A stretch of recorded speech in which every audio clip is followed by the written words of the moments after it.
ദൈവത്തെ പലപ്പോഴും അവൻ, അവൻ്റെ, അവനെ, അവൻ്റേത്, നീ, നിൻ്റേത്, നിന്നെ, നിൻ എന്നിങ്ങനെയാണ് അഭിസംബോധന ചെയ്യുന്നത്.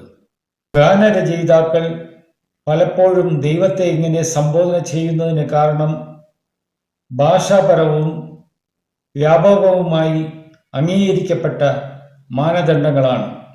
കർശനമായ ദൈവശാസ്ത്രപരമായ കൃത്യതയേക്കാൾ കലാപരമായ ആവിഷ്കാരം, പ്രാസം പ്രേക്ഷകർക്ക് സന്തോഷകരവും ഫലപ്രദവുമായ അനുഭവം സൃഷ്ടിക്കാൻ മാത്രമാണ്.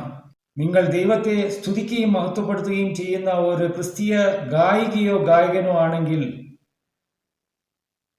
ഭക്തിയോടും ആദരവോടും ദൈവത്തെ മഹത്വപ്പെടുത്തുന്നതിന്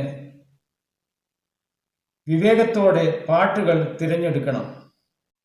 പുരാതന കാലത്ത് അങ്ങ്, അങ്ങേ, അങ്ങയെ, അവിടുന്ന്, അവിടത്തെ, അവിടത്തേക്ക് എന്നീ സർവനാമങ്ങൾ ഉപയോഗിച്ച് ദൈവത്തെ പരാമർശിക്കാറുണ്ടായിരുന്നു.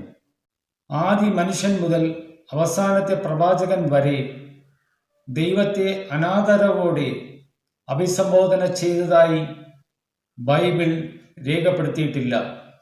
ദൈവത്തെ അഭിസംബോധന ചെയ്യുമ്പോൾ ആദരവോടെയും ചിന്താനീയവുമായ ഭാഷയെ പ്രോത്സാഹിപ്പിക്കുന്നതിൽ ഗായകർക്കും മാതാപിതാക്കൾക്കും സഭാ നേതാക്കൾക്കും ഒരു പങ്കുണ്ട്. അത് മറക്കരുത്.